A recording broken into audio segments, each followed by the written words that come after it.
Afternoon बच्चों। आज मैं चित्र को देखकर संकेतों की सहायता से कहानी कैसे कहना है वो बताऊंगी। देखिए पिक्चर है यहाँ पर दिया हुआ, एक सारस और एक लोमड़ी की कहानी है। इस कहानी का शीर्षक है जैसे को तैसा मिला। ठीक है, चित्र में दिया हुआ है, देखिए जंगल, नदी, सारस, लोमड़ी, मछली, दोस्ती, सुराही, थाली, खीर, भूखा और बदला और बुलाना।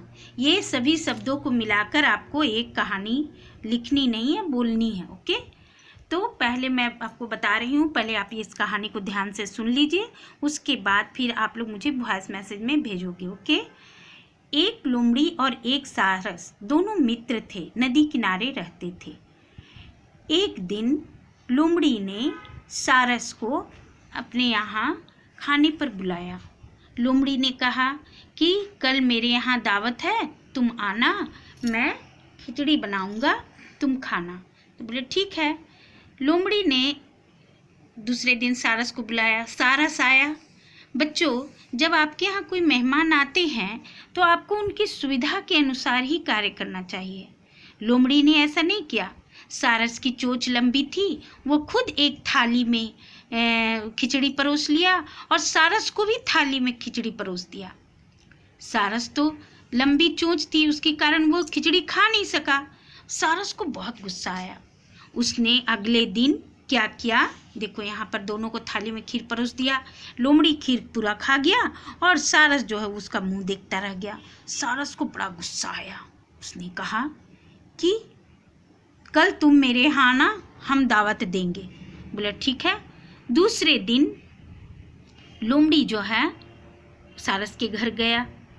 जब सारस ने वहाँ पर भोजन परोसा तो एक लंबी सुराही में उसने बहुत सारी मछलियाँ रखी। देखो मछली निकाल कर खा रहा है ना सारस। अब लोमड़ी जो है, अब वो उसका तो मुंह, माने वो तो सुराही में अपना मुंह को नहीं डाल सकता था, इतनी पतली सुराही थी। लेकिन सारस अपनी चोंच से सुराही से मछली निकाल निकाल कर खाने लगा और लोमड़ी उसका मुंह देखता रह गया। उसको समझ में आ गया कि मैंने कल इसे अपने दावत पर बुलाया था और मैंने इसे चौड़ी थाली में भोजन दिया था और ये नहीं खा पाया था, इसी का बदला ये आज मुझसे लिया है सारस जो है वो देखो मुंह अपना खाया जा रहा है और लोमड़ी जो है वो मुंह देखता रह जा रहा है। तो ये ही थी कहानी सारस और लोमड़ी की। तो बच्चों, इस कहानी से ये शिक्षा मिलती है कि जो जैसा करते हैं उनको वैसा ही मिलता है। समझ गए ना? अब आप आगे देखिए, ये कहानी आप मुझे सुनाओगे। आगे देखिए, सप्ताह के दिन कॉपी वर्क में करना है। सप्ताह में कितने दिन होते हैं? सप्ताह में 7 दिन होते हैं। कौन कौन? सोमवार, मंगलवार, बुधवार, गुरुवार, शुक्रवार, शनिवार, रविवार। आपको मैंने ये कॉपी में लिखकर दे दिया है, आप इसको फिर से यहाँ दोबारा लिखोगे। ओके। प्रश्नों के उत्तर हैं, एक सप्ताह में कितने दिन होते हैं? आपको उत्तर लिखना है, एक सप्ताह में 7 दिन होते हैं। दूसरा प्रश्न है, एक महीने में कितने दिन होते हैं? इसका आंसर लिखना है, एक महीने में 30 दिन या 31 दिन होते हैं। ये आप सेकेंड पेज में लिखोगे। ओके। उसके बाद आप होमवर्क में महीनों के नाम लिखिएगा।